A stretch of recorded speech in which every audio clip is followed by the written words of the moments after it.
we will respond quickly. So this is the council meeting, January 27th, 2021. I'm Chair Charlie Zali, and it's my honor to call the meeting to order, and we will determine our quorum by taking a roll call. Liz, what's your job? Councilmember Atlas Ingebretson. Atlas Ingebretson. Barber. Here. Chambliss. Here. Cummings. Here. Ferguson. Here. Fredson. Here. Gonzalez. Here. Johnson. Here. Lee. Here. Lilligren. Here. Lindstrom. Here. Musset.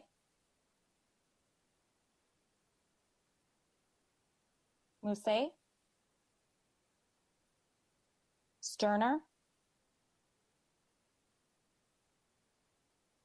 Sterner. Vento. Here. Wolf. Here. Here. Zarin. Present. And Chair Zali. I'm here. We have a quorum. Welcome, everybody.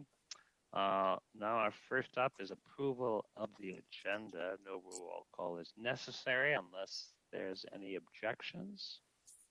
We will move forward. And with the approval of the minutes. This is the minutes from January 13th, 2021. Can I have a motion to approve the minutes? Chambliss approves. Thank you, Riva. Is there a second? Lindstrom seconds. Thank you, Peter. Any discussion? All right, hearing none. Liz, please call the roll. Councilmember Barber. Aye. Chambliss. Aye. Cummings.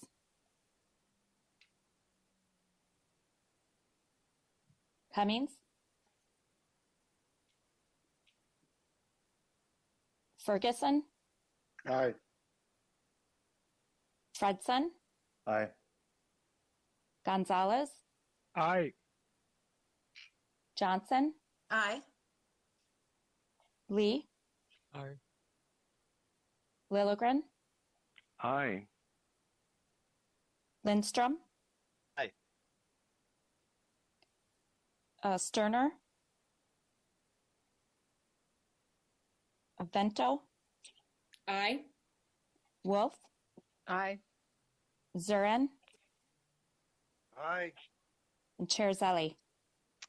Aye. And I see through the chat that Linnea Atlas Ingebretson is here and that Molly Commons voted aye on the minutes. That motion has carried. Next order of business is I am pleased to introduce Brian Ricks, who is going to be giving us a presentation on the Metropolitan Airports Commission. He is the CEO of the MAC, and I have known Brian for a number of years before he was the CEO of the Airports Commission, going back to when he was the CEO of the Duluth Airport.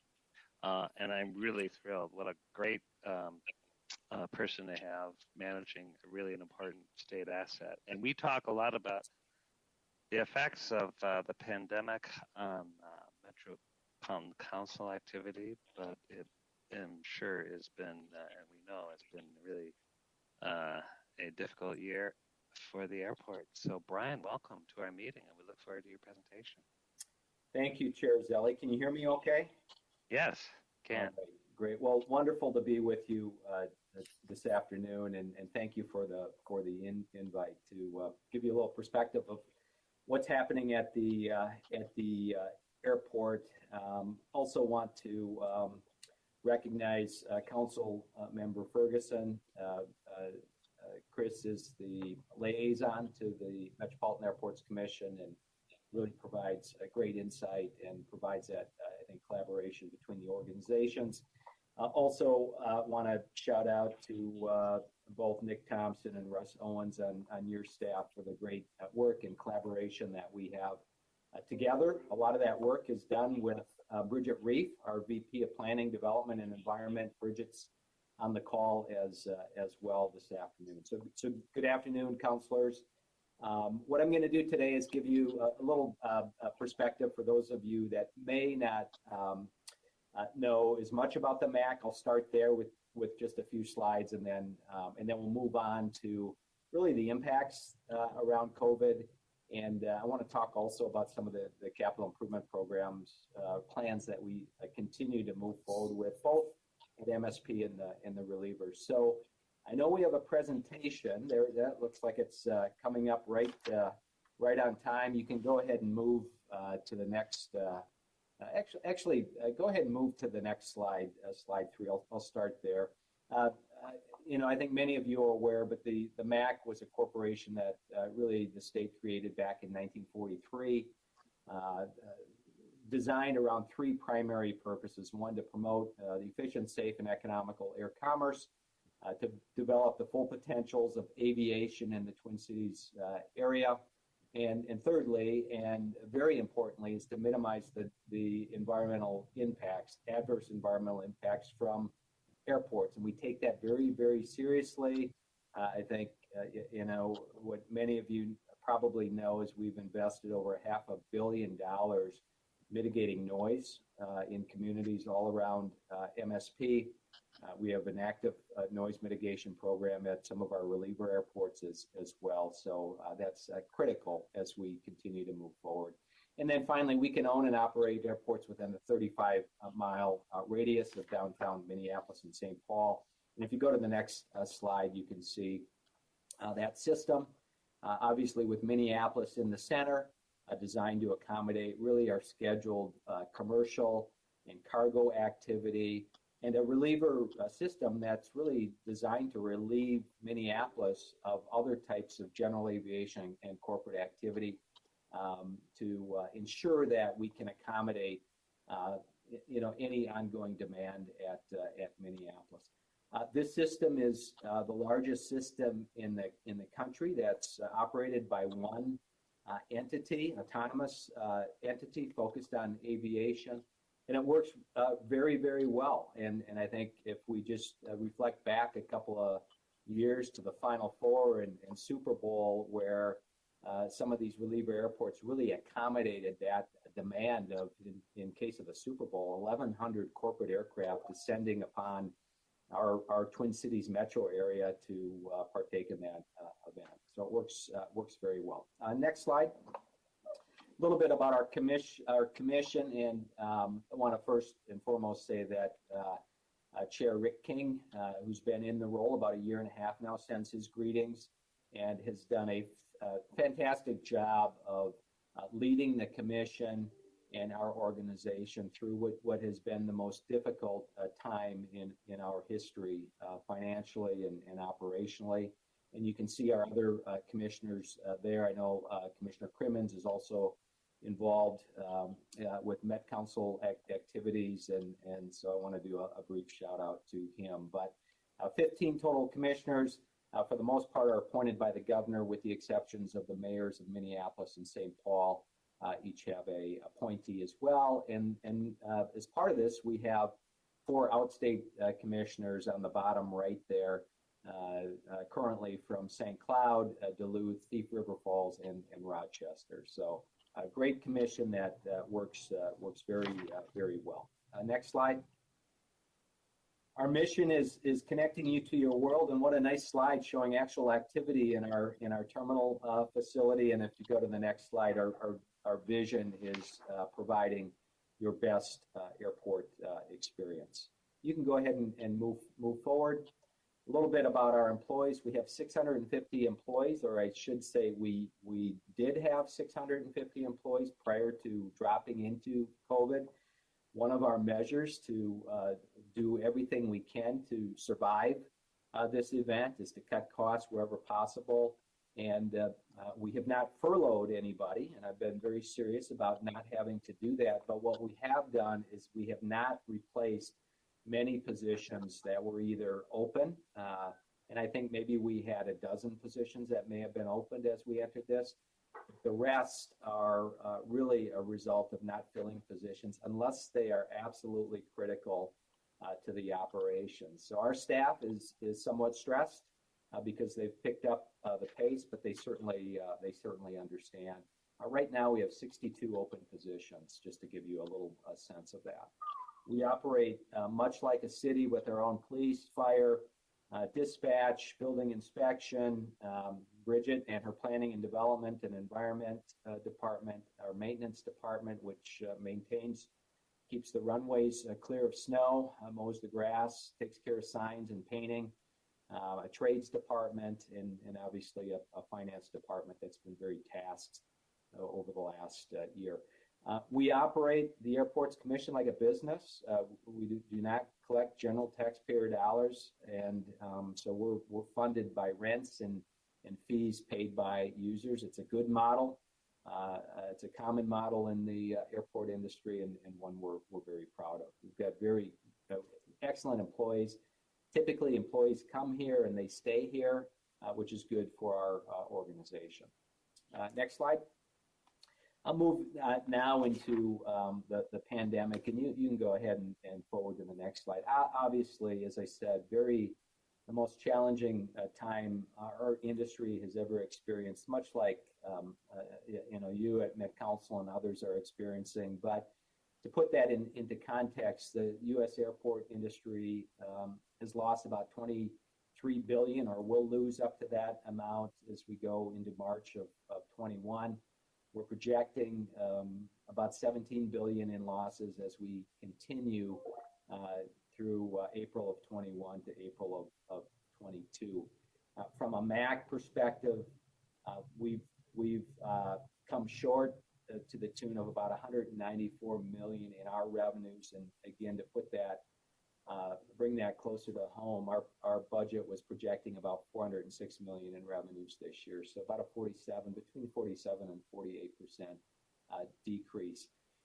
We also have a income stream that's called passenger facility charges. It's a $4.50 fee that's added on to anyone who books flight out of Minneapolis, and you pay that really out of any airport you fly out of.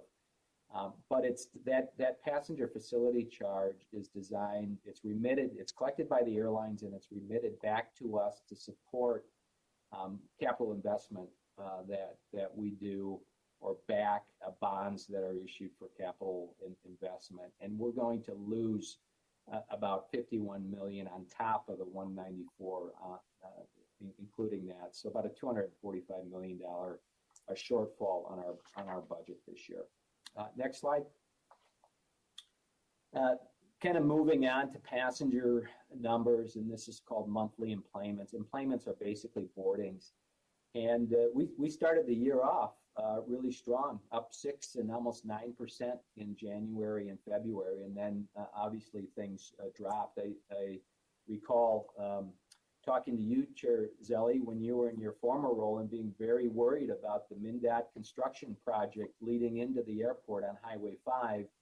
And I'm not sure if it was your foresight or the current commissioners, but what better time to do that project. And you can see as that project started in April and maybe even late March, we were down over 95% in our passenger volumes. Again, when you look at April, 70,000 passengers in a month that we would typically experience over 1.5 million passengers at the time, March and April, when we should have been seeing spring break traffic, tremendous impacts. It's increased slightly since then, as you can see from the graphs. but really flattened out more recently with the second and third wave and the travel restrictions that have gone into place. Next slide. As far as air service routes, typically we would be up over 200 routes, active nonstop routes to different destinations, both domestic and international. You can see how that dropped in the green line to 91 active routes in early May, with 105 suspended routes. That number again has fluctuated somewhat, has grown. We were up to about 167 into December, but now it has dropped back down to about 155 active routes. Of those 155, there's 134 domestic routes and 21 international routes. Those international routes are primarily Canadian and Mexico and Caribbean routes.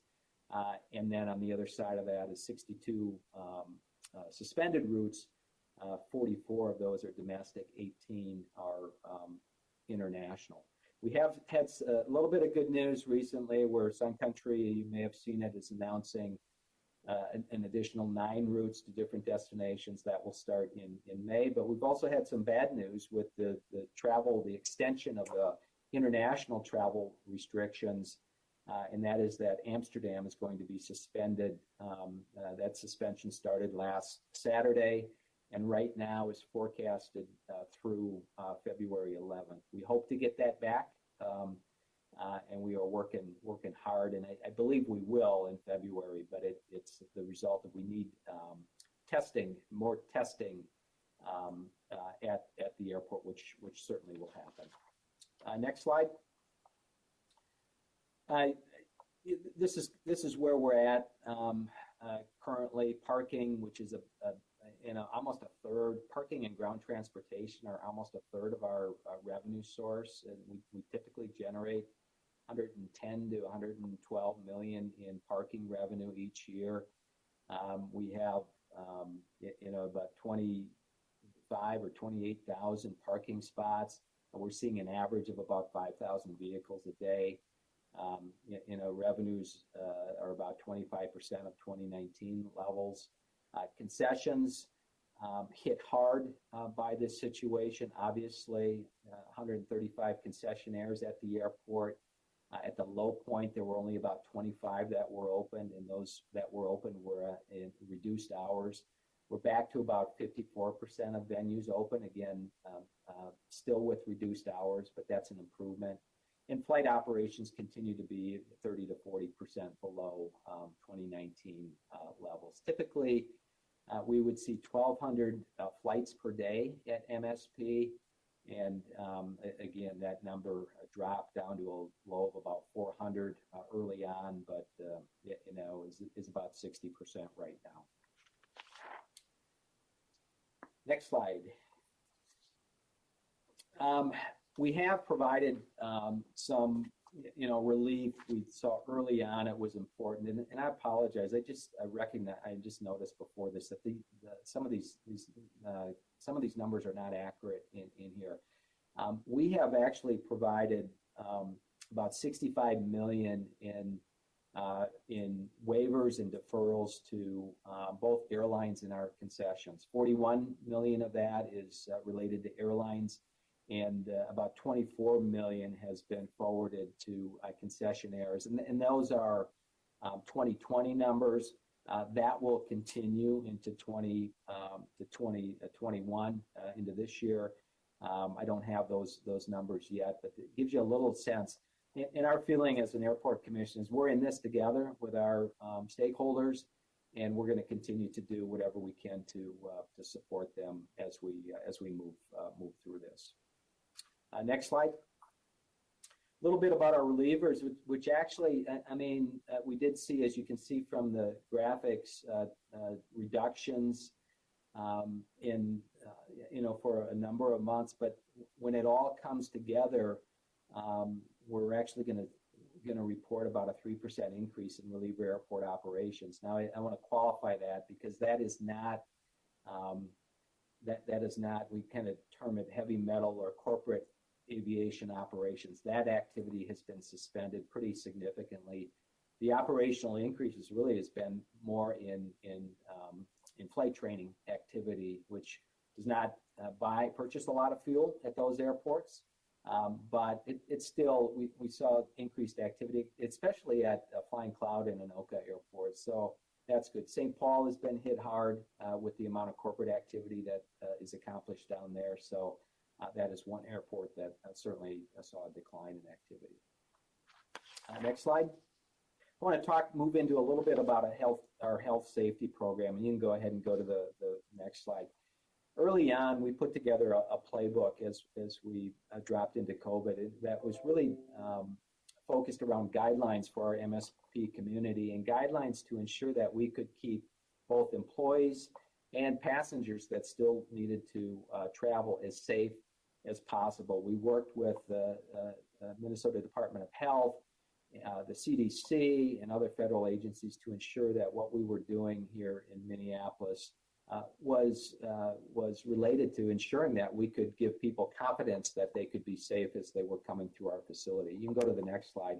That program really revolved around 6 major areas. Robust cleaning, which in Minneapolis, I think have had a good history of keeping our restrooms and facilities clean. We've won awards over the last 4 years as the best airport in our between 25 and 40 million passengers. So we had a good head start on that. And I think our culture in Minnesota lends to a clean environment, which is good. Hand sanitizing obviously is a big part of our efforts here, along with face coverings. Our commission established a requirement that individuals wear face coverings when coming through the airport. Social distancing, you'll see all kinds of decals throughout our facility like you see in other organizations. We've installed hundreds of shields and barriers through the facility, again, at those contact points. And we also implemented a pre-book parking system. And the nice thing about that system, so that people can reserve parking in advance, but the nice thing about that system is it's a complete touchless technology and QR technology through your personal device. So you can come through our parking facilities and not have to touch any of our parking machines. Next slide. So we've rolled out a pretty high profile campaign, and tried to get this out wherever possible. So you'll see many signs of this when you come through, and obviously verbal messages, social media messages. So tremendous amount of effort has gone into this on all fronts. Next slide. The other thing that has occurred here is we worked with the state of Minnesota and the Minnesota Department of Health and Vault Health to create a testing facility at the airport. We thought this was important, not only for individuals that had accessibility here, but for our employees and for passengers that needed to get testing. Typically what we've seen is anywhere from 800 to 1,500 people a day go through this facility. And we are currently working on rapid test sites so that those that are incoming on international flights or outgoing or connecting can get rapid tests. So we hope to have some rapid testing capabilities ramped up here in the coming weeks. Next slide. We've also provided traveler care packages for our travelers so that if someone does show up to the airport and they don't have a mask, we provide them this material. They can get it at our information booths. Our police officers do carry some of this around with them as well. So again, trying to do all we can to ensure that no one is unprepared as they fly through the facility. Next slide. And one more thing I'll just say about what we've done is we've acquired some national accreditations. The first one is the GBAC STAR program. It's a partnership with the Global Biorisk Advisory Council in association with the American Association of Airport Executives. Again, it was an application process where we had to apply for this standard, a very in-depth process that we had to go through. And the second one is called Airport Health Accreditation.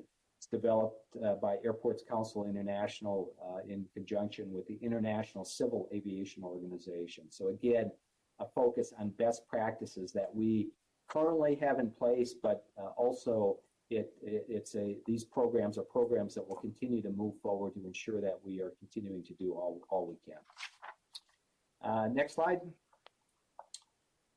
And finally, what is the path to recovery? I think it's a good question and one that we're all asking ourselves. Our forecast, the national forecast is for 2020 for us to be about 36%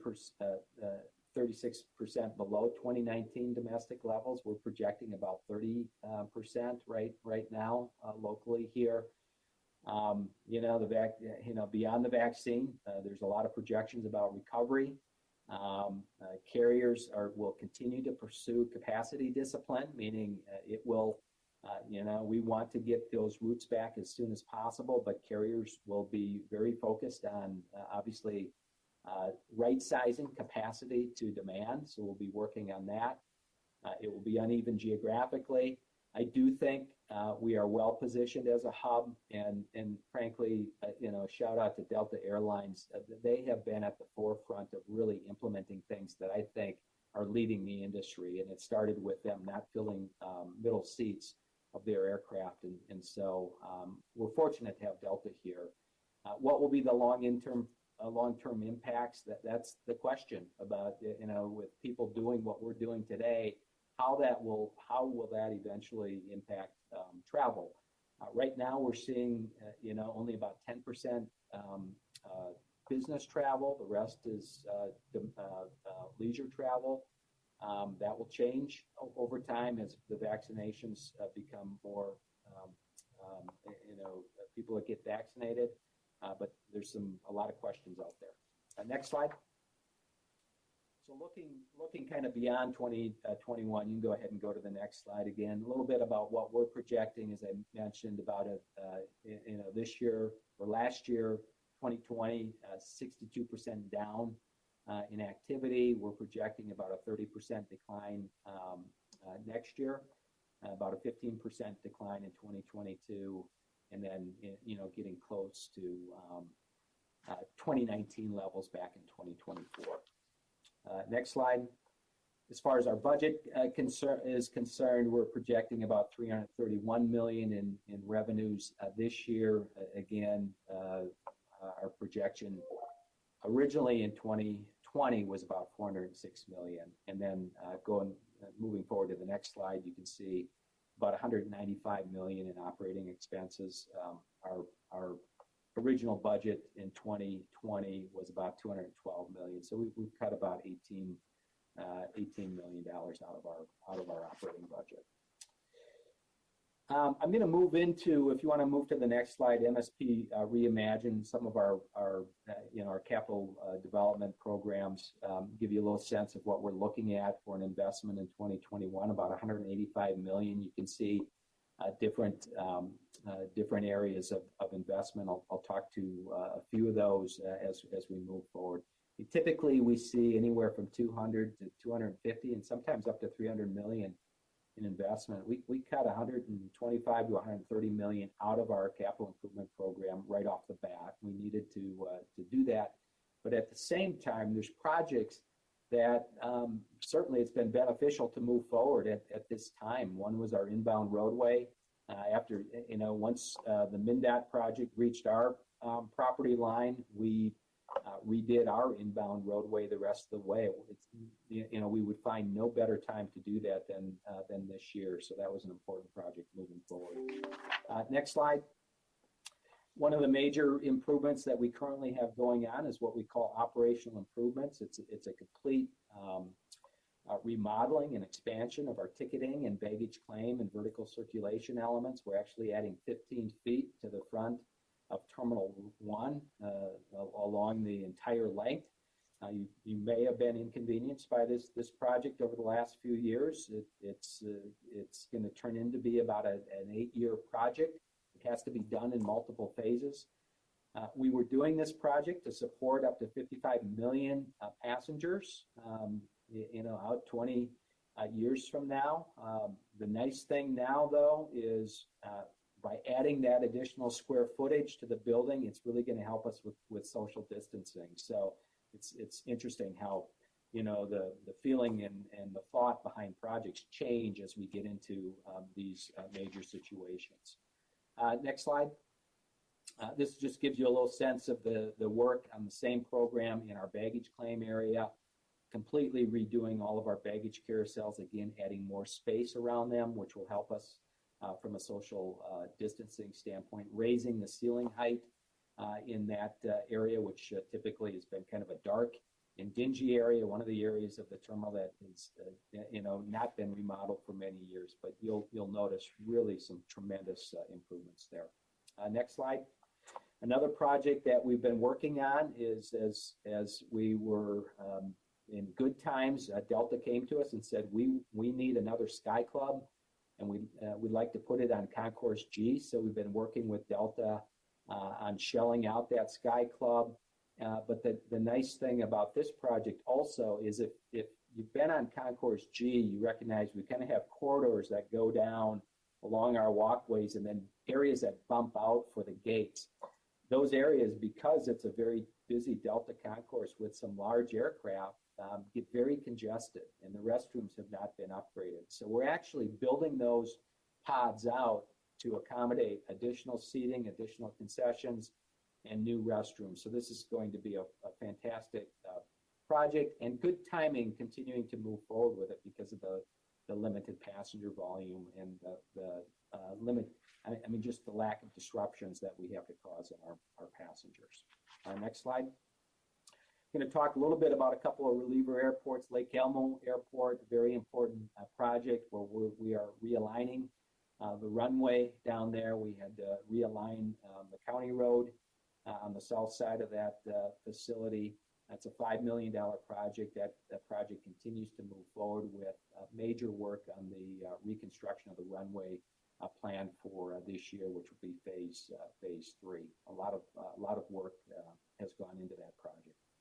And then another, if you want to go to the next slide, another airport I want to highlight is Crystal Airport, where what we say about that airport used to have parallel runways, east-west parallel runways, and through a long-term planning study, really right-sized the airport. The airport isn't as busy as it was many years ago. It used to be one of the busiest airports in the country.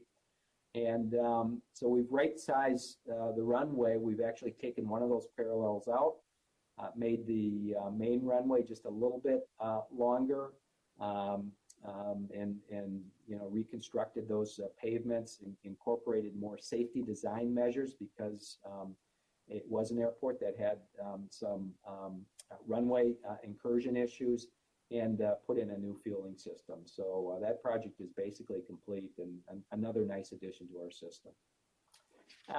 And then I think we're about done. Just the next slide is just really about the economic and impact of the airport, as Chair Zelle referred to. Tremendous asset. Obviously, MSP provides about $16 billion in economic output.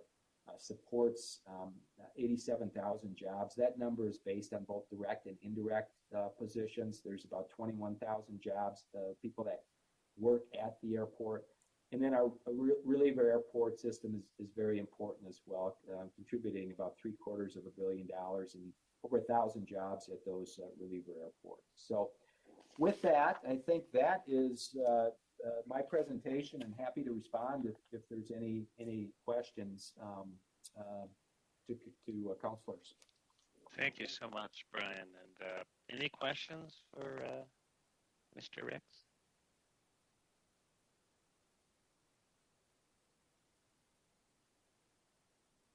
Riva.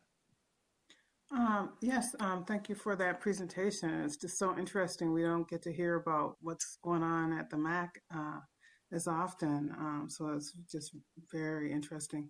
I'm curious about your projections to kind of get back to the break-even point with in 4 years with your traffic. How did you come about those projections? Chair Zelle and Councilor Chambliss, those are, we have a team of consultants that we use from a forecasting standpoint, and those were really, it's based on that information that has really come forward. Obviously, forecasts, especially at a time like this, are they're guesses at some point, but they take analysis, a lot of analysis in, and so we've brought in analysis from trends of all over the country and what we've seen, compared it to what we've seen from past events, although this one is unusual and more deep than anything we've ever seen in this industry. We applied those forecasts also to this year, or to, I should say, 2020. And what we found in applying those forecasts to 2020 is that we are right in the middle of a number of different forecasts. And we've got, an optimistic forecast, a very conservative forecast, and then one right in the middle. And what we found out this year is we're right in the middle. Obviously, those numbers will ebb and flow based on if we see additional waves, additional strains. So, but I am, I think, more optimistic. I do believe there's a pent-up demand for travel. And as long as people feel that they'll be safe. So I think as we see the vaccinations continue to occur, I really believe we will see travel come back, I think, sooner than even some of those forecasts are anticipating. So that's really what went into those forecasts. Councilmember Jones? Thank you, Mr. Chair. Thank you, Brian. I just really appreciate the work of you and the commissioners and just everybody at MAC. We just have one of the best airports. I should maybe just say the best airport in the world. And, in my former role at Greater MSP, I really gained a deep appreciation for the work that you're doing. And ahead of the pandemic, I know you were working through Greater MSP as it relates to the airport being a fundamental driver of our economy and economic growth. And knowing how important that is to many businesses that are here already looking to expand or coming to this region on a short list visit. But with the pandemic at hand, is some of that work still taking place where either with Greater MSP as the conduit for non-disclosure of corporate information, but are you still working essentially, with Greater MSP and or business community leaders, again, trying to understand and gather some intel about, what the demand really is for future routes, and, what that might look like, post-COVID. And then because we generally, but thanks to your leadership, picked up some new routes. You mentioned Amsterdam earlier, and Mexico City, I believe, was one. How are those routes looking? Because I know they were very important to our economy. And are they in danger now because of COVID? Is there any additional risk for the new routes? So kind of a two-part question. Chair Zelle and Councillor, great question. And so we've lost Dublin, Aer Lingus. We are hopeful to get them back, but they won't be back this year. The good news is we were able to get them, and they were able to experience and actually do fairly well during their time here. Seoul was another route that we were fortunate to get. Mexico City, another one. And that was, to your point, that was a collaboration between the MAC and Greater MSP through the Regional Air Services Partnerships, where we really brought key companies and the top travel companies together to really talk about how we could make a difference and how we could gain information and then bring that information to the airlines and really be forward thinking about and letting the airlines know that our business community is dedicated and committed to new air service opportunities. So the good news is that happened a couple of years ago, and we really got that thing off and running, and we don't have to reinvent that. We have kept that group engaged and have also told them that now, as we move forward, is going to be more important than ever, because you are going to have all of these communities around these major hub airports trying to gain service that has been lost back. So we're continuing to engage them, and we will continue to do that. And what I've told Peter Frosch and our staff is that we need to do things so that we stand out, and so that we're at the front of the pack. And we've developed really good relationships through Delta and Sun Country and other airlines through that effort. And so that will be vitally important moving forward. The other thing I'll just mention, which may be of some interest to this group, is we're also currently we're just starting a major cargo study to determine if there's additional opportunities surrounded around cargo. We don't want to lose businesses. And Chair Zelle, you know what I'm talking about. When we went down to Memphis and toured the FedEx facility and saw a major business that moved to that area because of that cargo lift capability. We want to keep those businesses here, and so we've started a major effort around that too, and hopefully that will tell us some things that we can work on as well. Brian, just following up on that was really illuminating, looking at Memphis and realizing that it's not just passengers. We're perfectly situated in the middle part of the country, but we have a lot of we don't want to lose those businesses. Thinking about Delta, and I think I know the answer. I mean, this has been a very profitable hub for them. But do you think, kind of on a bigger scale, is there going to be a consolidation? Are we going to is the industry going to lose hubs, and we got to kind of retain what we got, or just generally, I imagine they're going to be looking for greater efficiencies. Chair Zelle, another great question. What I will say is that we are positioned really well here from a Delta perspective because we're a profitable market for them because of the numbers of Fortune 500 businesses that we have here in this region. So Delta, we talked to Delta a lot early on as we were getting into COVID and we were asking those questions. And the response we always received is that we are focused, as we rebuild this network and bring capacity back, we are first and foremost focused on our 4 major hubs in Atlanta, Minneapolis, Detroit, and Salt Lake City. And so we are, I feel, in a really good position. And I think the fact that they brought Amsterdam back, I mean, we lost it here for a short duration, but the signals is they want to bring that back as quickly as possible. So I think we're positioned well.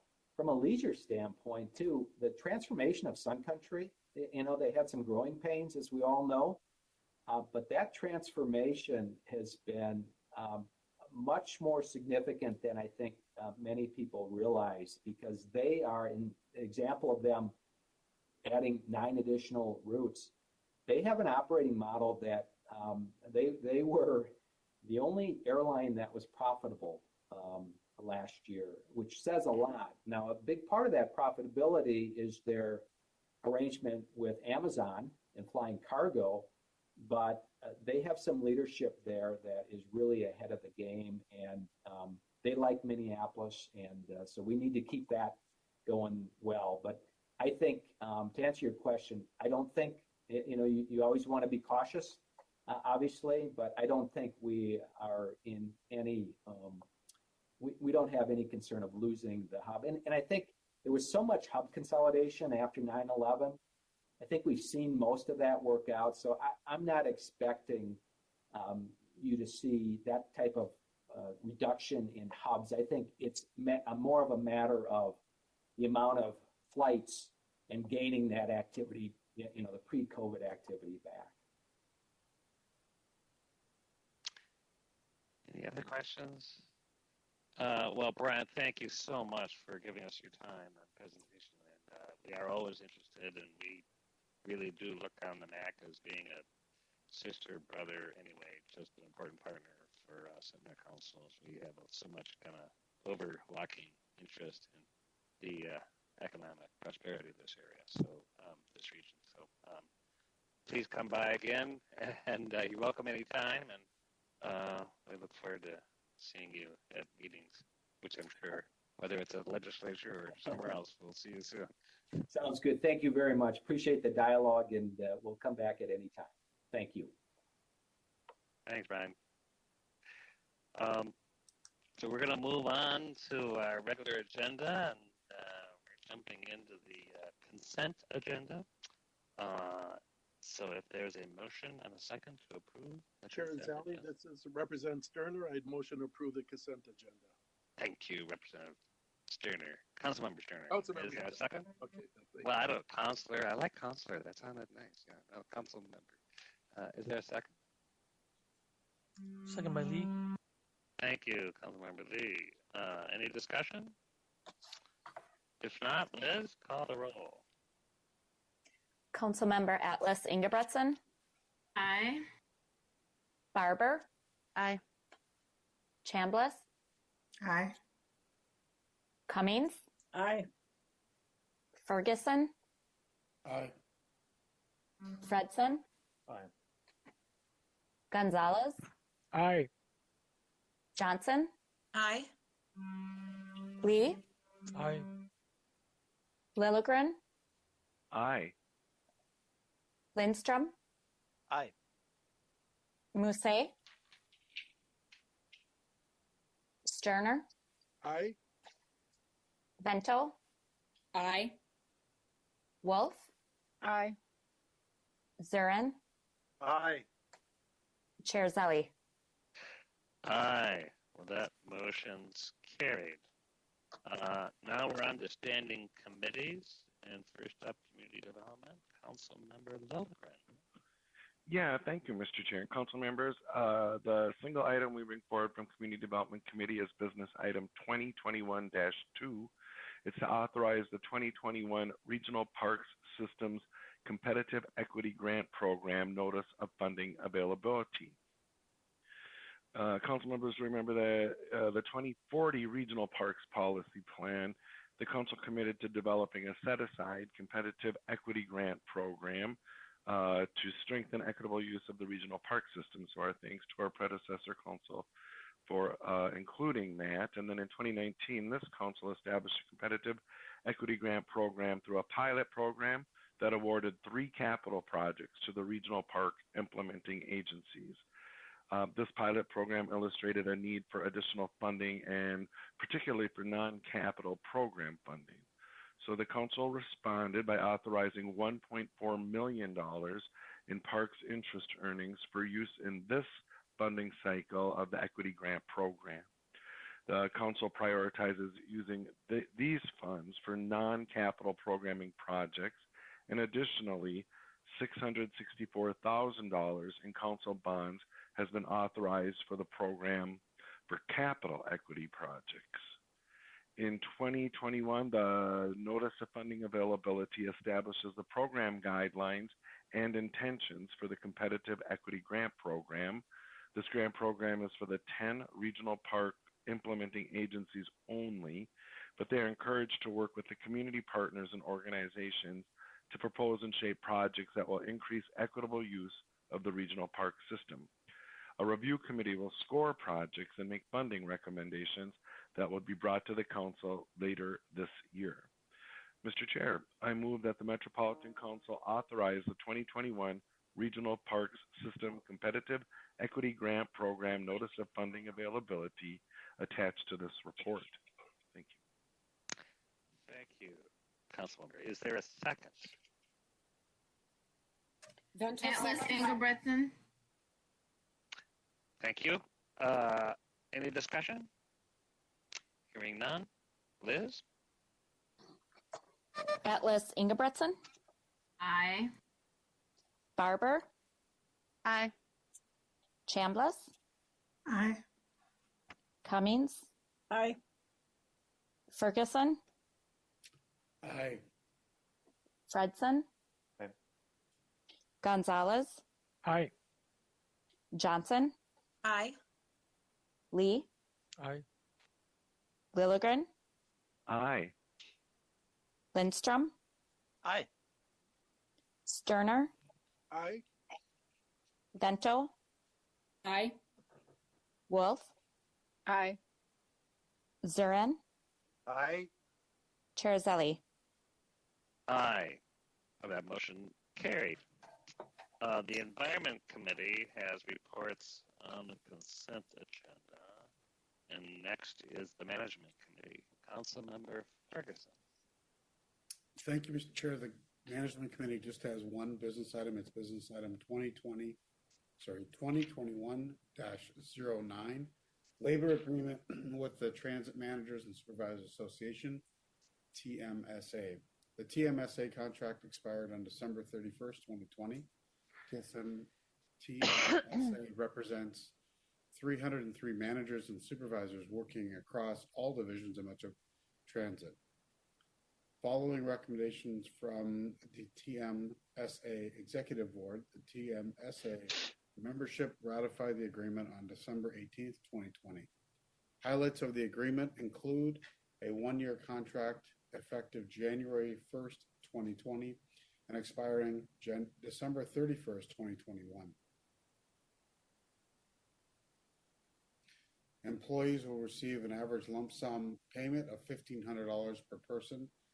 Individual payment amounts will vary as the union has elected to use some of the agreed upon compensation as recognition pay for attendance during the early months of the pandemic. The cost of the labor agreement was reviewed by finance and was negotiated within the economic parameters established by the council. This item was reviewed and adopted by the Management Committee on January 13th, 2021.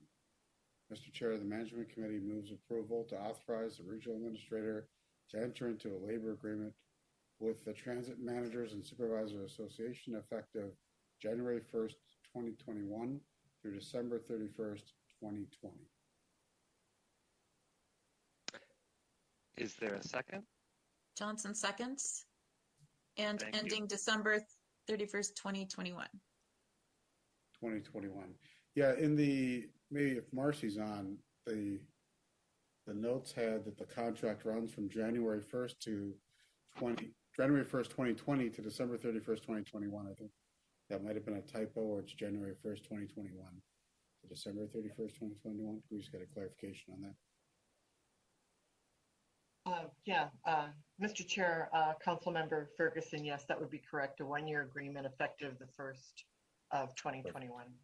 I know sometimes we negotiate for a year before we get an agreement, but in this case, I think that'll be perfect. So the motion is as written in the packet. That is correct, isn't it? Yes. Perfect. Sorry, Okay. Mr. Chair. We have a motion and a second. We have a motion and a second. Any other questions or discussion?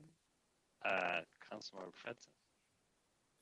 Thank you, Chair. Just so I understand, so basically this would be a one-time payment, but it wouldn't be, say, a cost of living adjustment or a raise, right? And I guess my question is, I know that we're dealing with a challenging times here, and obviously I think all of us would agree that our employees deserve a raise in the form of a COLA. And so I guess my question is, there's nothing in this agreement that would prevent us from, say, factoring in this bonus, but it not being a COLA in future years, correct? Marcy, do you want to? Mr. Chair, Councilmember Fredson, you're correct. It is not on the base. It does not affect any decisions that we make regarding future bargaining with this union with regard to, how or what decisions we make about subsidies. But again, this is all subject to review and approval by the council and the management committee, because obviously those parameters are established in that setting to begin. And just a quick follow-up. Sure, go ahead. Yeah. So the spirit of my question is that, I think that ideally we would be in a position to provide folks a COLA or some kind of adjustment to their wage, because then in the future, if they were to get a raise, it would be a raise on top of the raise. And in this case, it's a one-time bonus, but then in the future years, if they were to get a raise, that wouldn't be factored in to the raise. So, you know, I think we all, or at least I personally understand the financial pressures that the Met Council is under, but I just hope that fellow council members understand that when these contracts come up for renewal in the future, that's something that if times are better, we should consider. Thank you. Okay. Thank you. Any other comments, discussion, questions?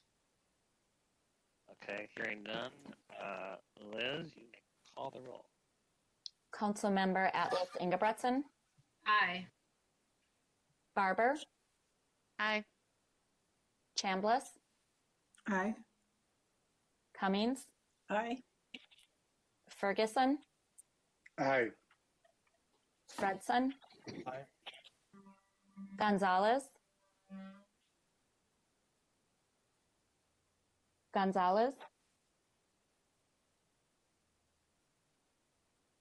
Johnson, Aye.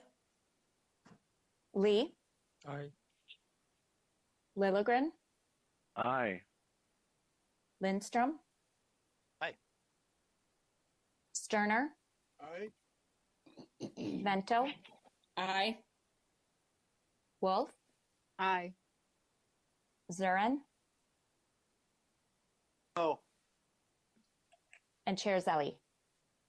Aye. Okay, that motion carried. We're on now to the Transportation Committee. Councilmember Barber. Thank you, Mr. Chair. We have 3 business items for consideration this evening. The first, Mr. Chair and council members, is business item number 2021-10, which relates to the annual review of the Metropolitan Airports Commission, MAC Capital Improvement Program, CIP. And thank you again to Mr. Ricks for being here tonight. So it's nice we could manage to align these 2 things.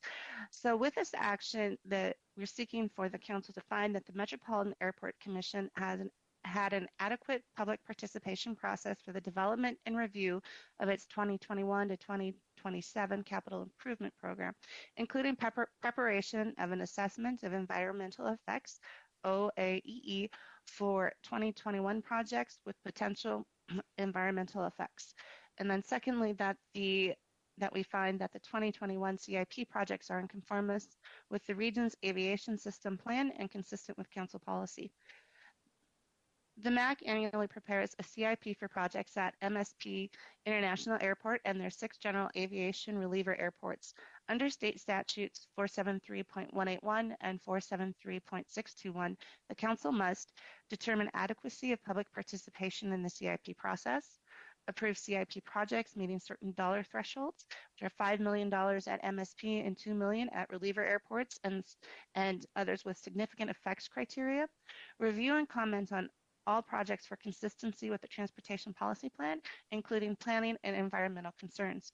Initial analysis of the future years, 2022 to 2027, of the CIP shows that some projects will meet the dollar threshold of review, but do not appear to meet the significant effects criteria.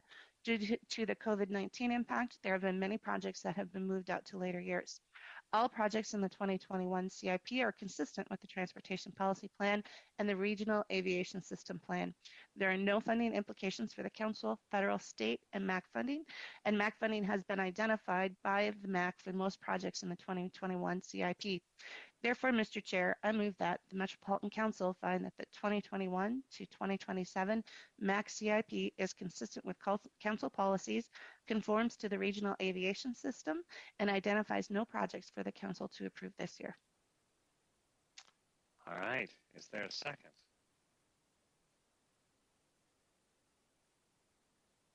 Councilmember Ferguson will second it. Thank you, Councilmember Ferguson. Any discussion, questions? All right, hearing none. Liz, you can call the roll.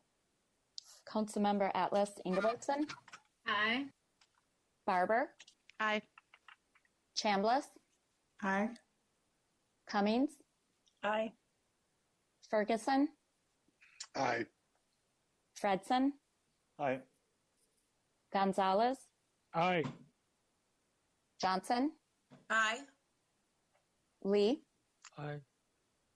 Lilligren, Aye. Lindstrom, Aye. Sterner, Aye. Vento, Aye. Wolf, Aye. Zurin, Aye. Chair Zelli. Aye. That motion carried. Councilmember Barber. Thank you, Mr. Chair. Mr. Chair, council members, business item number 2021-12 is regarding the 56th regional solicitation project approved for funding by TAB in December. The next two business items are connected. It's the regional solicitation and the HSIP. And in your packets, you have maps of projects included by council district and one-page descriptions of each of the projects. And I'm going to turn it over now to Steve Peterson, who will present a brief presentation on the process and highlight some of the projects. All right, Steve. Okay, thank you, Chair Barber. I'm going to keep my video off. It's a little slow here this evening. But thanks to Chair Barber for all of her work over the last 2 years. Also want to mention Amy Venowitz and Nick Thompson here, who I report to. And I can't forget Councilmember Cummings here, who was part of about eight or so meetings back in the summer of 2019 to help us get to some of the outcomes that we're going to be talking about today. So with that, next slide, please, Greg. So today we've got two business items for you. As Chair Barber said, they're connected. We'll talk about them both in this presentation, but what we're asking of you is for concurrence on the TAB action on both the regional solicitation, the $214 million, as well as $33 million of project awards, also federal funding in the HSIP program, Highway Safety Improvement Program. Next slide, please. So what TAB is approved and is sending for your concurrence is a total of 56 projects spread across the 7-county metro. We'll highlight a few of those to give you some flavor for what those may be and what you'll be seeing 4 and 5 years down the road in our region. Also 2 set-asides in there. We'll talk about the ABRT, but also did want to mention the $4.9 million set aside for unique projects. You may ask, what is that unique project? And that is the task of TAB and council members such as Councilmember Barber in the next year to figure out what does a unique project mean in this context and what would they like to use the nearly $5 million for. So more on that in the future. Next slide, please.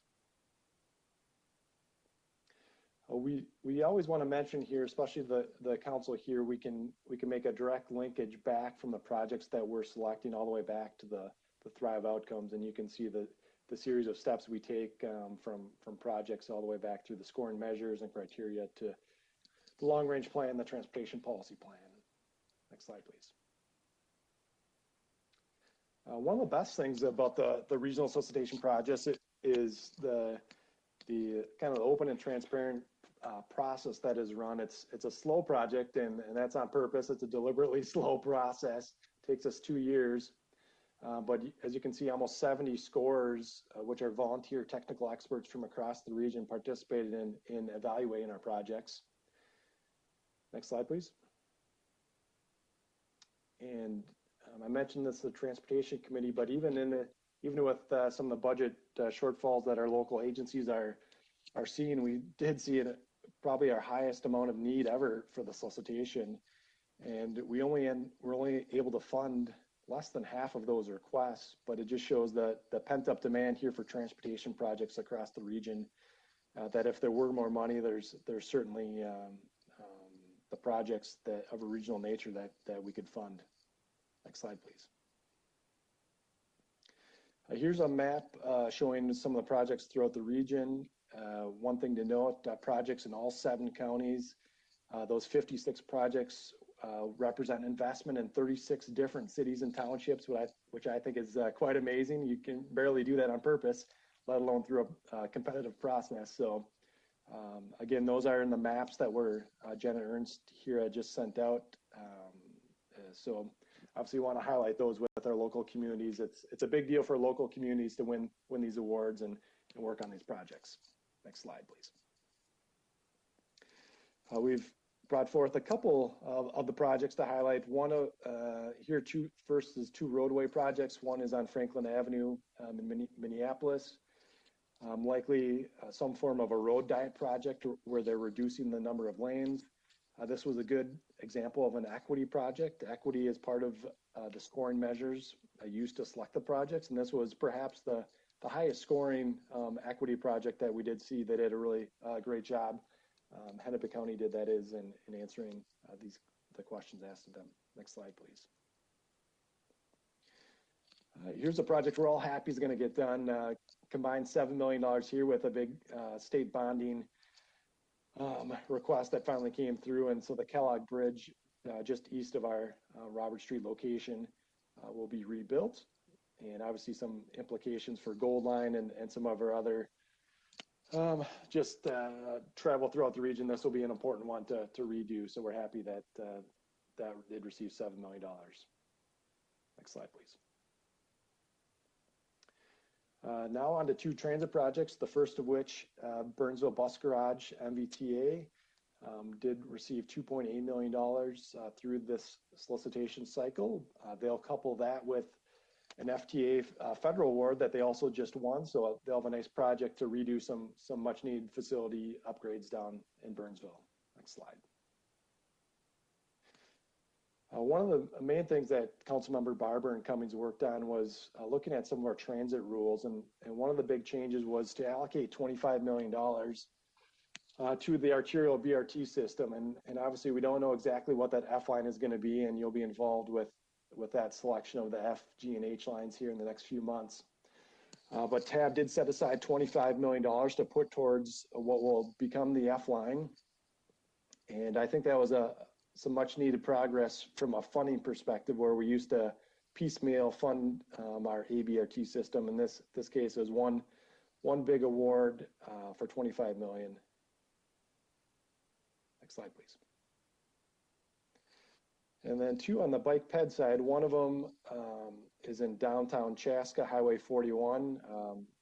Beautiful stretch of roadway. They're going to be reducing the number of lanes and making some significant pedestrian enhancements, widen the sidewalks, streetscape, and et cetera, to make downtown Chaska even better than it is right now. And so that's an example of $1 million project that will be combined with quite a significant investment here on Highway 41 in Chaska. Next slide, please.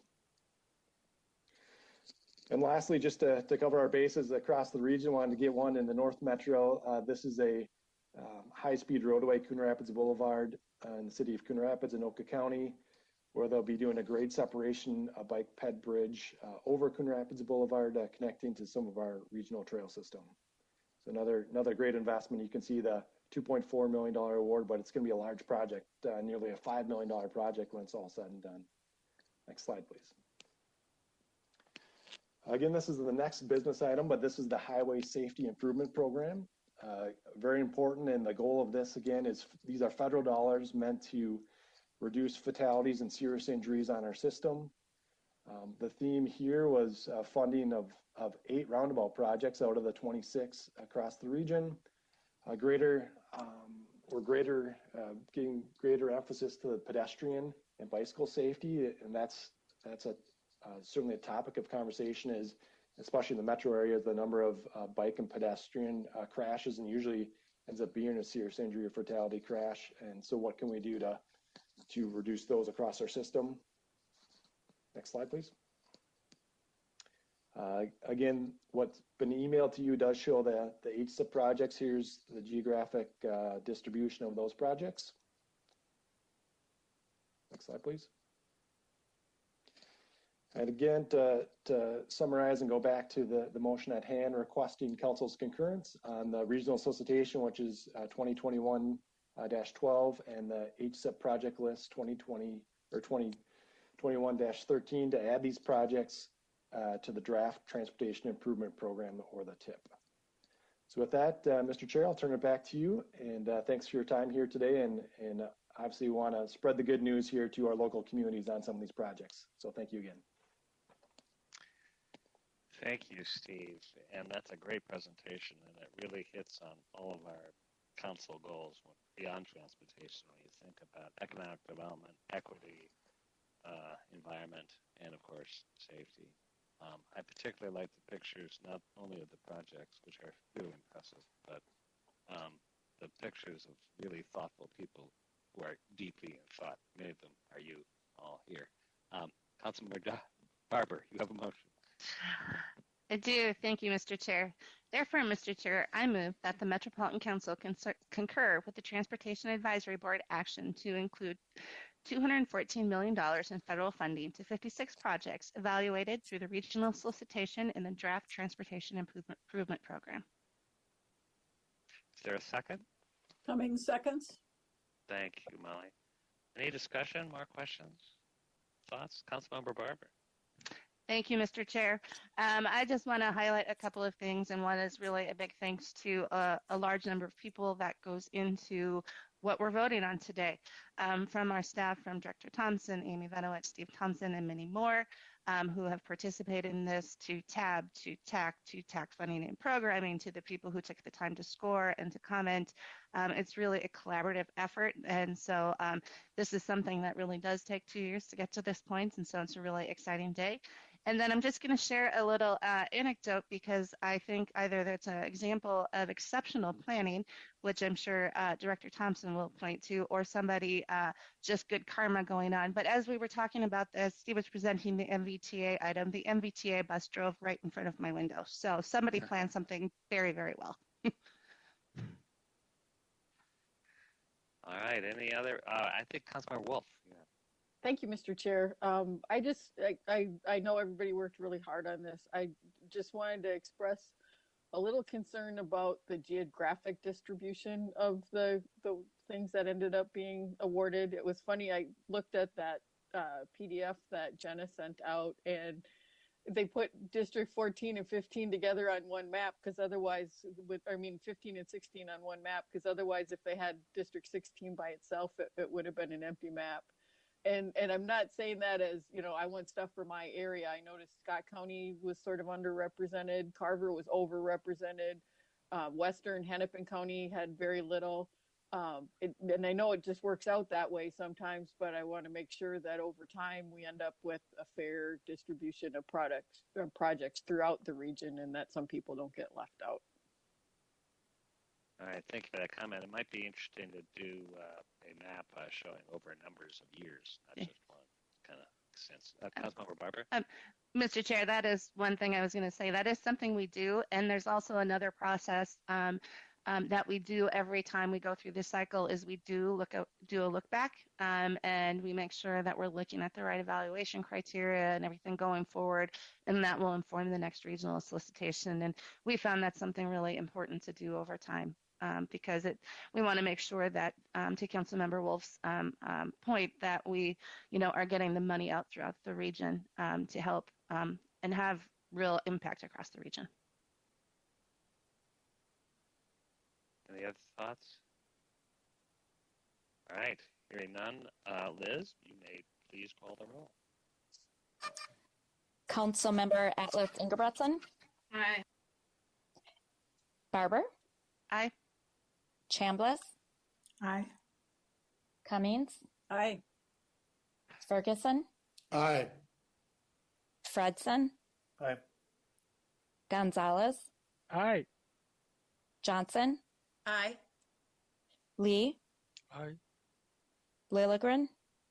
Aye. Lindstrom. Aye. Sterner. Aye. Vento. Vento. Aye. Wolf. Aye. Zurin. Aye. Chair-Zelli. Aye. That motion carried. And Councilmember Barber, you have one more. Thank you, Mr. Chair. Mr. Chair, council members, business item number 2021-13 is regarding 23 highway safety improvement projects approved for funding by TAB in December. Just as some quick points, there are maps of HSIPS projects presented by council districts are included on the regional solicitation maps for your reference. couple of key things to highlight is there are 8 new roundabout projects that are funded, and this really was focused on, there was a greater focus on pedestrian safety projects with this HSIP. Therefore, Mr. Chair, I move that the Metropolitan Council concur with the Transportation Advisory Board action to include $33.2 million in federal funding to 26 projects evaluated through the HSIP solicitation in the draft Transportation Improvement Program. Thank you. I just want to note that Councilmember Bento did vote aye on the last roll call, but now we're looking for a second to the motion.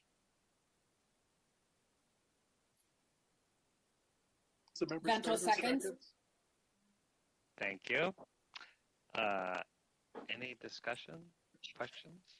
Can you please repeat who second? Councilmember Bento. Okay, thank you. Okay, any other discussion? No? Alrighty, Liz, please call the roll. Atlas Ingebretson? Aye. Barber? Aye. Chambliss? Aye. Cummings? Aye. Ferguson? Aye. Fredson? Aye. Gonzalez? Aye. Johnson? Aye. Lee? Aye. Lilligren? Aye. Lindstrom? Aye. Sterner? Aye. Vento? Aye. Wolf? Aye. Zurin? Aye. Chair Aye. Motion carried. Thank you, Councilmember Barber, Transportation Committee, everybody involved. That motion carried. It's fitting because our next order of business are 2 business items addressing the appointments to the advisory committees. That's items 2021-25 and 2021-35. The advisory committees and its members, this is really the Transportation Advisory Board and the Transportation Accessibility Advisory Committee that brings you this kind of work for the regional solicitation and other work. So, and I actually was not only making fun of those pictures because it shows how many hours and days and efforts it takes to help do the work and the analysis to put forward those 56 projects, those 13 safety improvements. Those are really critical for our region, and it really is a human process that we are now looking at due to some term expirations to ratify some new members and some existing members to continue their new terms. There are 4 community member openings on the tab and 5 on the TAC. In addition to those, we are reappointing Mayor Jim Hovland to continue serving as the Transportation Advisory Board Chair for another year. And just so everyone knows, we have recruited, we made attempts to recruit pretty broadly to fill these positions through both all of your networks, also the council communications channels since November. I particularly want to do a shout out for Councilmember Barber, Vento, Fredson, Wolf, and Johnson for serving on the nominating committee. That is also quite a bit of work to go through, not just the cultivation and recruitment, but the evaluation, going through all the paperwork and reviewing applications, interviewing candidates. That's a heavy lift. So on top of everything else, you do that to make these recommendations for me.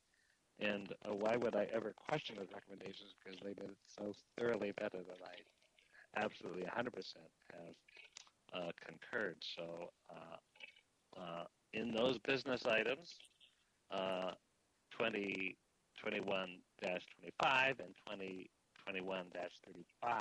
those are my recommendations as chair for the appointments to the Transportation Advisory Board and the Transportation Accessibility Advisory Committee. Unless a council member would like to discuss any of these recommendations individually or has a question about the process or any particular person, I would entertain one motion to move these advisory committee appointment recommendations. Is there a motion? Moved by Lee. Thank you, Councilmember Lee. Is there a second? It's Fredson. I'll second. Thank you, Councilmember Fredson. Any discussion? All those in favor? We will take a roll. Atlas Ingebretson. Aye. Barber. Aye. Chambliss. Aye. Cummings. Aye. Ferguson. Aye. Fredson. Aye. Gonzalez. Aye. Johnson. Aye. Lee. Aye. Lilligren. Aye. Lindstrom. Aye. Sterner. Aye. Vento. Aye. Wolf. Wolf. Aye. Thank you. Zurin. Aye. Chair Zelli. Aye. That motion carried. Thank you all. We have one other information item, and I think everybody's interested in the legislative report. The governor's budget has been revealed, and Judd and I are spending a lot of time with our legislators. So, Judd, bring us up to speed. Well, that's great. And thank you, Charlie. I believe that the screen is being shared here, and I'm having to put on my glasses here so I can read it. But and Greg, you can go ahead and move on to the next slide. And so thank you very much. So as folks know, we're in our third week here of the 2021 the 2021 legislative session, and it convened just 3 weeks ago, and the committees have been holding a mini informational hearing type committee hearings because obviously we have a number of new members in the House and Senate, and so we spend a lot of time bringing folks up to speed on our role, our statutory responsibilities, and the work that the council does. And Chair Zelli did a great job last week with the House Local Government Committee, giving them that overview. Next Tuesday, we'll be in front of the Senate Transportation Committee talking about our role and responsibilities in transit and transportation planning. And so we are really kind of hitting the ground running with a lot of this information. So that has been helpful. Just a quick anecdote here. I'll just let folks know, and I know I'm not here to talk about the Blue Ribbon Committee, but that meeting, it sounds, is going to be scheduled for February 10th in the House Local Government Committee. But in the weekly information that you receive from Brooke, all of that information will be there as well. I was just on a call a few seconds before this happened, before I was before the committee here in order to get that confirmed. So late breaking news if people want to tune in on that.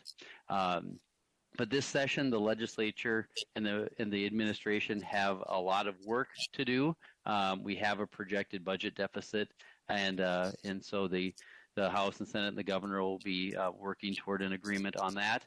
Obviously, we are in a pandemic still, and so there will be a lot of work related to the state's response to the COVID-19 and the logistical challenges that come along with that. And then another major issue that the legislature deals with is redistricting. The House and Senate both have 2-year terms. Normally, the Senate has 4-year terms, but this last election was for a 2-year cycle. So the next election that will occur in November of 2022 means that all 201 of the legislative seats are open as well. And in this case, it'll be the governor's seat will be up for re-election as well. And so, Greg, you want to go to the next slide?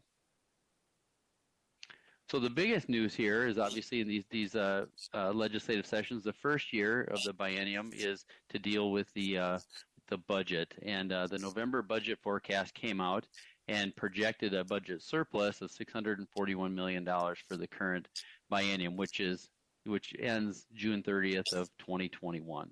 And so that's significant that those numbers changed pretty significantly. Once upon a time, we were anticipating a major budget deficit for fiscal year 21, which the legislature would have had to come back and address that because our state's constitution requires a balanced budget.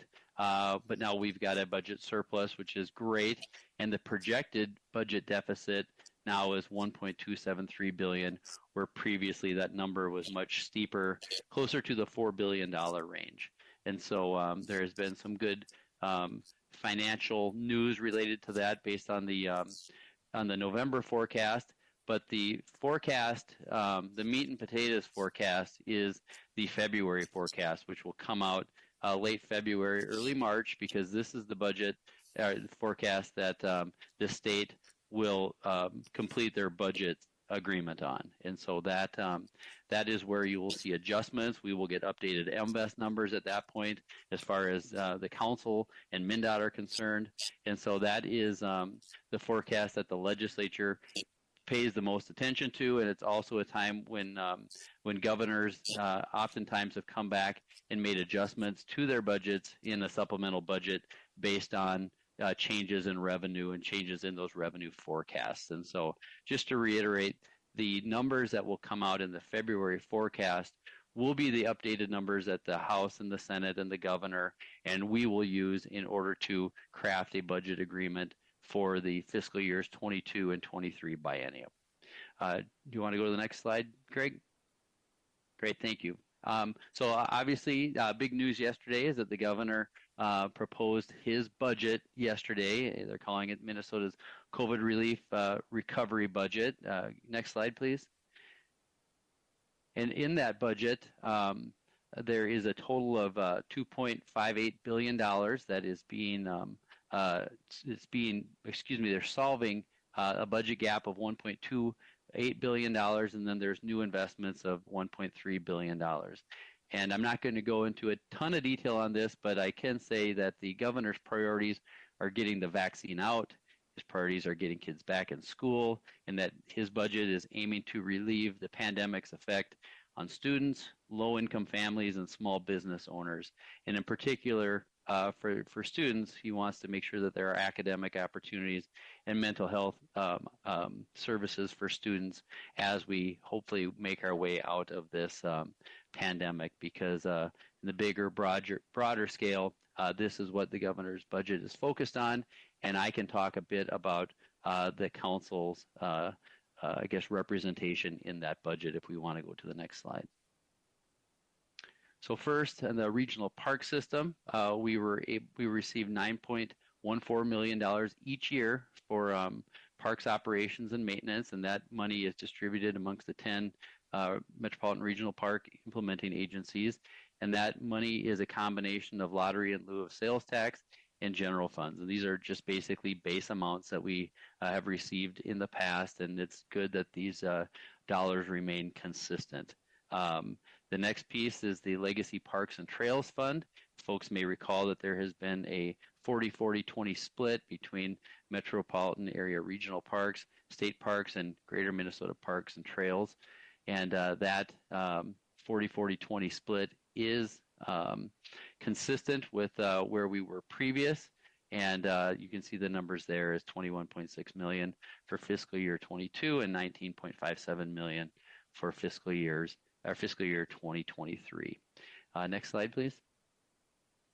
So also, we participate in the Clean Water Fund as part of the legacy funds, and in there we're receiving $919,000 each year of the biennium, so fiscal year 22 and fiscal year 23, for water supply sustainability program that the council runs through our environmental services division.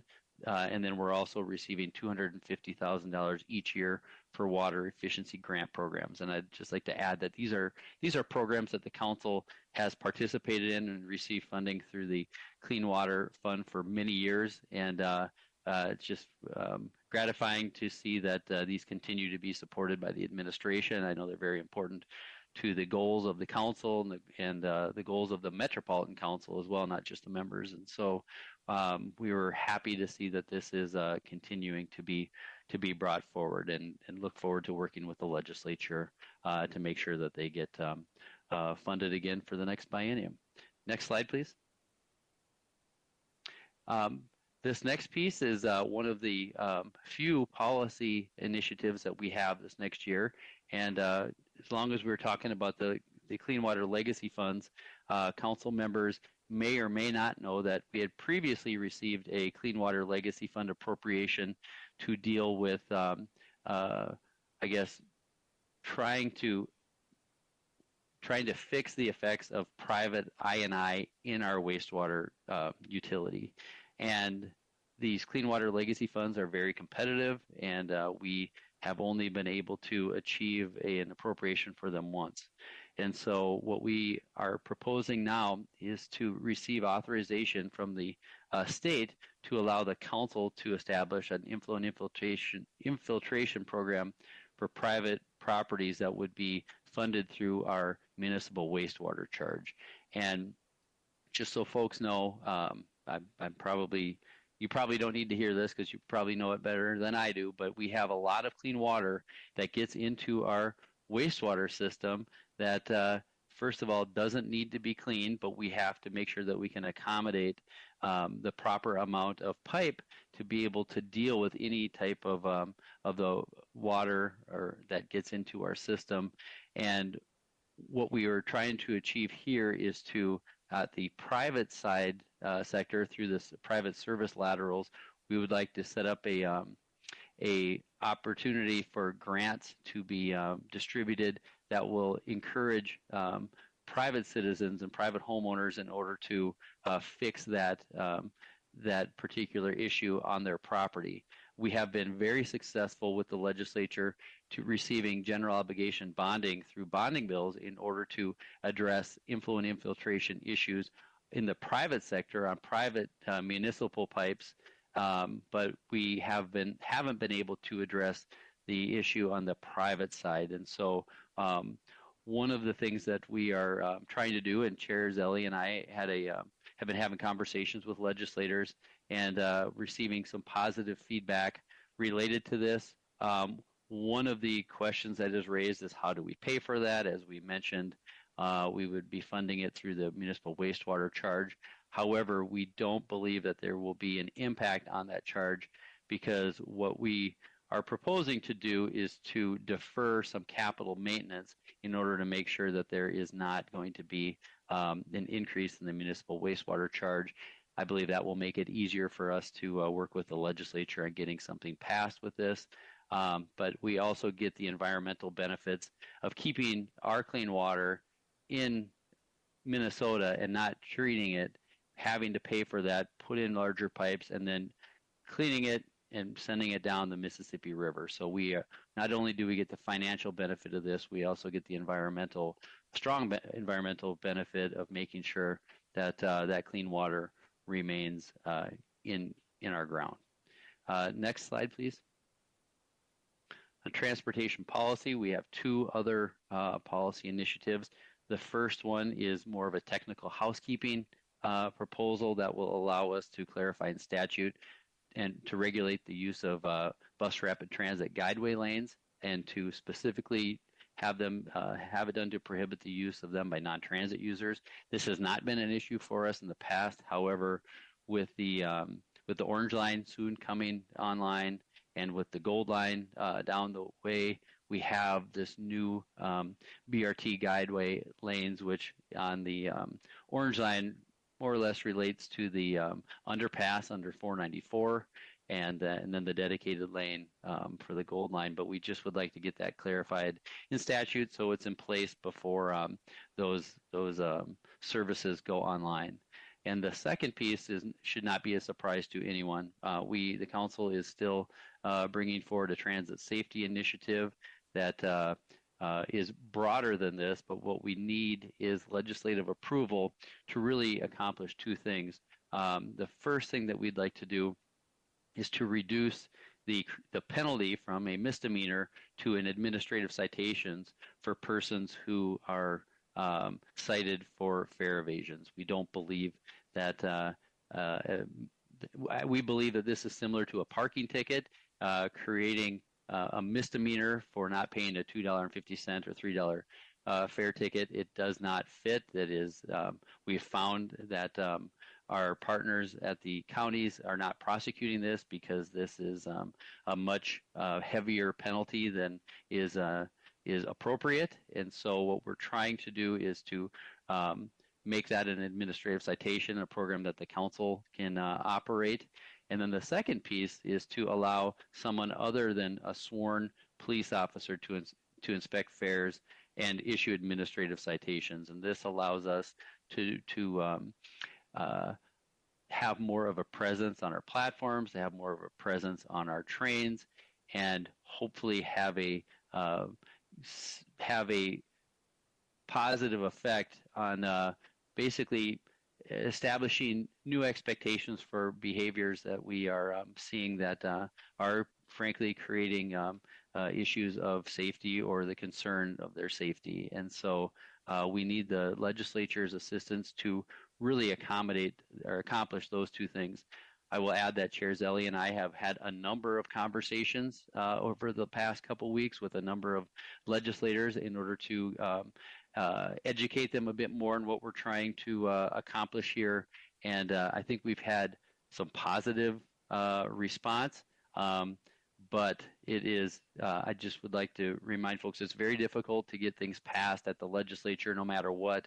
And doing it from my basement in Lakeville makes it that much harder when I can't be standing outside members' doors, tracking them down on the House or Senate floor. It's much harder when you actually have to set up an appointment. But we are working this issue extremely hard. I know it is a priority for the governor and lieutenant governor as well.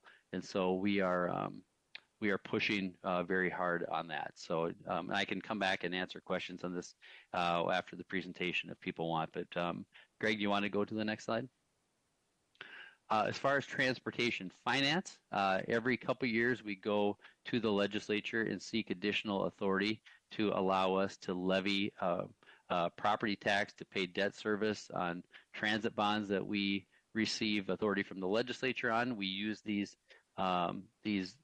bonds in order to be the local match for federal dollars that we received to replace buses, to build bus facilities and other capital investments.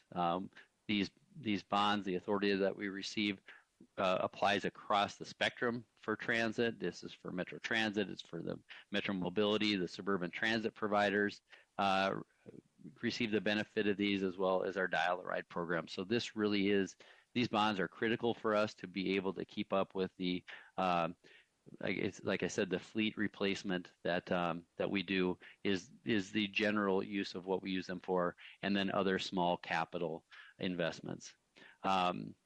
So in the governor's budget, we were recommended to receive base level funding in our general funds for both Metro Mobility and our transit system operations, which are really our rail operations. So we've got $89 million in fiscal year 22, and 88.63 is the recommendation for fiscal year 23. And Greg, if you want to go to the next slide. And so those base appropriations were not sufficient for us to be able to run our operations.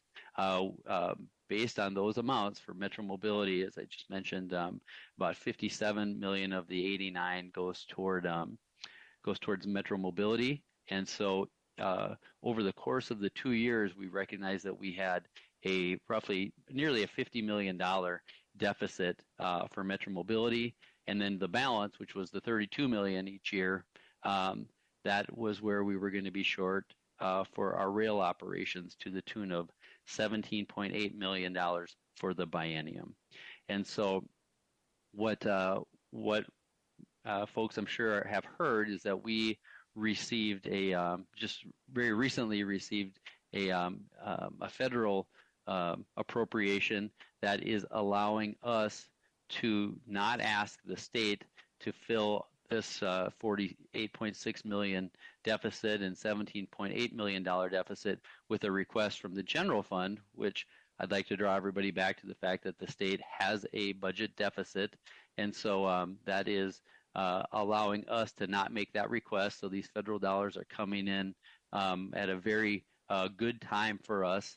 But I'm also going to add that again that these are one-time dollars, and one-time dollars are great for us in the short term, but this is not addressing our structural problem in our transit finance. And so we are still have long-term needs. We need to have a long-term sustainable funding approach to our system. But while we are in the grip of this pandemic, these one-time monies from our federal partners are coming in at a really good time for us to be able to address what's going on with our deficits in both Metro Mobility and our rail operations. The other piece is, as I mentioned just a second ago, about our transit safety initiative related to our administrative citations. We have a cost that is affixed to that initiative of about $15.3 million for the next biennium, and we are able to accommodate that within the federal dollars that we are receiving as well. So we are not asking the legislature for funding because we're able to accommodate that again within the federal dollars. So the 48.6, the 17.8, and the 15.3, if not for the federal dollars, would be the basic request that we would make to the legislature sans a bigger, broader funding proposal in order to basically allow us to have a lights on bill. The 15.3 million is what we would do in addition to what we would need to our base funding to keep the lights on. And so I hope that's clear to folks. But I don't know if we want to go to the next slide, or this might be my last one. No, I got one more. And so just to give folks a little bit of an idea of the session timeline is, again, I mentioned that we'll get the February forecast that will come out here at the end of February, early March. The legislature will take an Easter Passover break, the end of March, early May. To give people a flavor of how this works, oftentimes the legislature, the House and Senate, will begin working on their budget proposals a couple weeks prior to that Easter Passover break. And then when we come back on Tuesday, April 6th, the work of the legislature will really kick into high gear related to them beginning to process their budget bills through committees and then to the floor. We will have committee deadlines announced sooner than later, which will really reflect when the legislature is going to try to get their work done. The third bullet point there is the legislature must adjourn by May 17th of 2021, which is a great day for those of us who work with the legislature. Unfortunately, in the past, we've had a number of special sessions that continue to go on and on and on.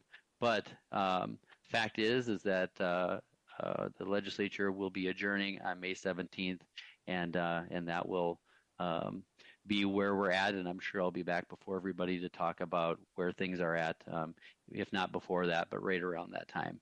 And the last thing I'd like to point out is obviously things are happening in Washington, D.C., and I'd like to just to throw that asterisk out there and let everyone know that if there are potential additional federal actions that may be taken that may impact the governor's broader budget and our activities at the council and how that comes together. So with that is where things stand today, and I'd be happy to take any questions. Any questions for John? Councilmember Sterner. Yes, thank you, Chair Zally. Judd, I just was kind of wondering, I know we had a little bit of it last on the short session, but with the full session, with the COVID, what are we kind of dealing with number of bills, be able to get the bills out and those type of things? Do you see quite a bit of reduction in it, or are we going to go close to business as usual? Can you just give a little bit of sharing that? I know that you talked about the challenges of lobbying from Lakeville, but talk about the bill numbers and what we're looking at passing and that. Sure. Well, I can't speak to that too eloquently because I don't know. What I'm really hoping is that what I've heard is the revisor's office, who has to draft all these bills and put them together, they are terribly backlogged, and that this is becoming extremely difficult for them to be able to prepare these bills. You got to keep in mind there's 201 legislators who are all working, independently and together in order to bring forward, what they've come to the Capitol for in order to achieve, and then it's just, and then the caucuses have their priorities. Our bills, the agency bills, go to the revisor's office. The governor's budget bill will go to the revisor's office, and so all I can tell you is that I do know that there is a major backlog that is creating some issues related to the release of some of the bills.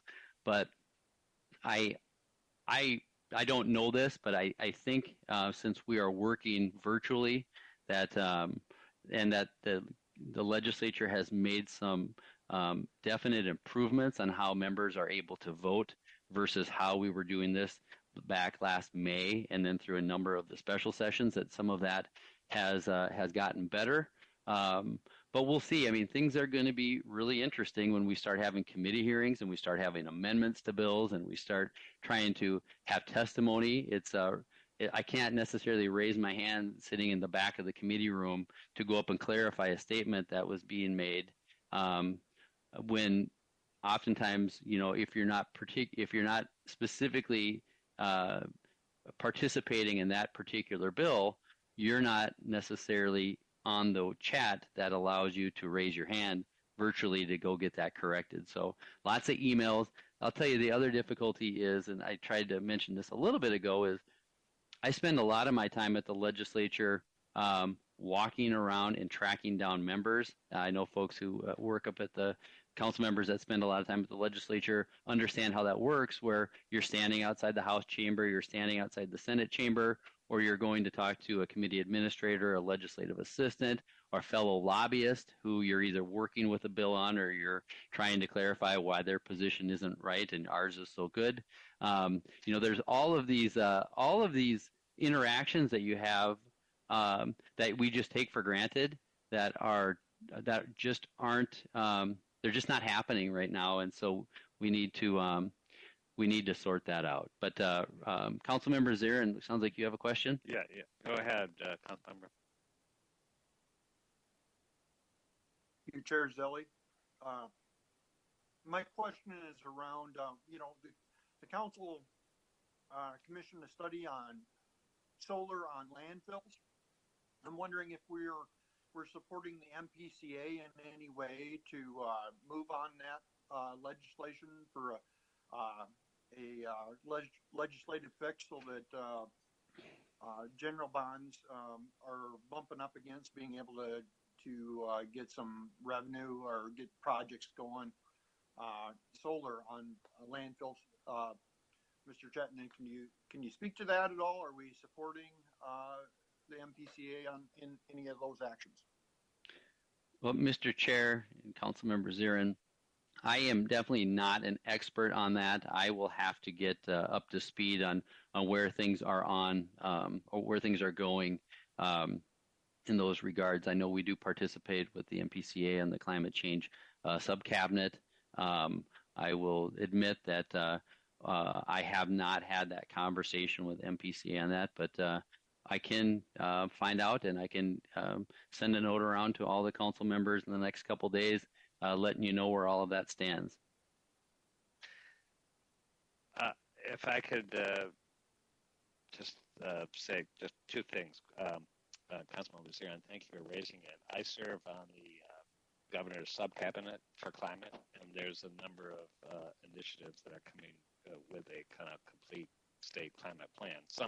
Much of it is not legislative, and is kind of doing it in conjunction with an advisory committee, which is multi-sector, and I'm aware of the landfill issue, but so I'm not sure if that comes as part of a kind of a governor's, overall initiative, and whether we are going to play a role from because we're not a state agency, but we kind of work with the other governor's cabinet members on some of those multi-agency initiatives. But Judd and I can talk about what particular role we'll play on some of those initiatives, like, as you know, electrification, some of those other issues relating to climate is something we all, as a council, care a lot about. So we're going to be part of a coalition within the administration, if that makes sense. Any other questions for Judd? I do want to just double down on something Judd said, which is, it was great to have this CARES Act, both the first round and now we actually haven't received the money, but it has been allocated coming to us for our Metro Transit. That has kind of kept us going. And now we will not have those. We'll have those deficits covered, but we still have a structural deficit in one hand. And then we also have a vision and an aspiration that's even bolder. We have the Transit Next initiatives, all the ABRT, and we certainly want to advance that work. So, and maybe advance even that schedule. So there's a lot of transit advocates who we agree with, so we don't have to be shy about backing away from this longer-term vision. I think it's very much there. But in terms of any new transportation revenue, this is, the governor would say this is not the year because it's presenting us with some urgency.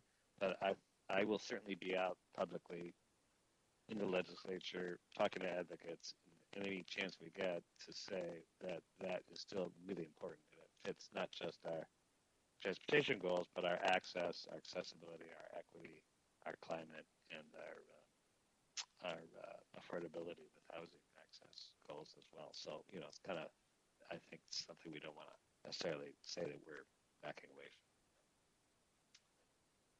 from. Any other thoughts? Oh, Rita. Yeah, I just wanted to say thank you to the Met Council, Chair Zell and Judd, for the efforts to decriminalize the citations. This is huge for our community, and to get that kind of right-sized and have the penalty fit the crime is so important, because we all know that we have an issue with mass incarceration and mass criminalization, and this will reduce the impact of that on our community of color, brown, Black folks, and other people who, don't need to be a part of the criminal system. So thank you for that, and I'm hoping that gets passed. And if there's anything that I can do personally to support that effort, please let me know. Well, we'll get back to you. Thank you, Councilmember Chambliss. Councilmember Atlas Ingebrigtsen. Thank you, Chair. I want to just build on what Councilmember Chambliss said. I also want to remind and hope that as you are chatting, Judd and Charlie, with folks, that we also keep in mind that with the criminalization, it is having an immense impact on minors, and actually putting people into the criminal system for things that would have been dealt with on a school bus, because they're happening because we made an agreement and the school district made an agreement that we would put children on our buses. They're now becoming criminal related issues for things like fare evasion because you forgot your bus pass one day. And we've also had those situations escalate in a way that is not acceptable. So I think that's one other aspect of this, just to build onto that conversation, to remind folks of and to not lose sight of. And more districts are interested in having their kids take the city buses. And so we need to, make sure we're getting at that issue sooner rather than later. There's been a couple other issues that have really highlighted how young people, how minors are not been treated fairly, particularly during the pandemic, not by us, but in the state. And so I just think this falls into that category of an issue that is has been unseen and underaddressed for far too long. And is also kind of our creating when we went into partnership with the school district and having students on our buses. So I just hope that's another thing that is really talked about explicitly and that we keep front of mind, because it is very detrimental to the well-being of children. Thank you. Thank you, Linnea. And also, we do mention the work we're doing with the Citizens League, and that is now really getting going, and having youth represented on those stakeholder committees and on those advisory committees is really important, because that's a perspective, as you point out, we're increasingly concerned that all people need to feel safe, and including those minors who are using our buses. Any other thoughts, questions? Okay, Judd, thank you very much. We're going to hear more from you, not tonight, but certainly in the next few months. And as we say, we're just kind of the beginning here, and we will go through this process and stay in touch with all of you. And as Councilmember Chambliss said, yes, there is things you could do. So we will call on everybody to help represent our point of view at the legislature, because this is a process, and I think it's really helpful to have as much as I think Judd misses walking around the Capitol. I do too, but I think we've had some really focused one-on-ones with Zoom that actually kind of is good, because we actually have their undivided attention, even though it's in front of a screen. So I think those have been good conversations. So we've got to use those to our best advantage. Right. Any other last word, Judd? No? I was just going to say, it's great to see everybody. It's been a while. And so it's always nice to be able to check in with folks. And if you have questions, please reach out to myself and reach out to Brooke. Brooke is a rock star, and she is always on the ball. And I try my best to follow her lead on that. And so we will follow up with you. And if you have questions, just don't be afraid to ask. And we do try to update that weekly legislative report. And there's a lot of information in there. And if you have questions about that, just let us know. And we'll be circling back with you as quick as we can. But thanks a lot. It was great to see everyone. Does Councilor Lilligren, did you have a question? I'm just noticing this in the chat.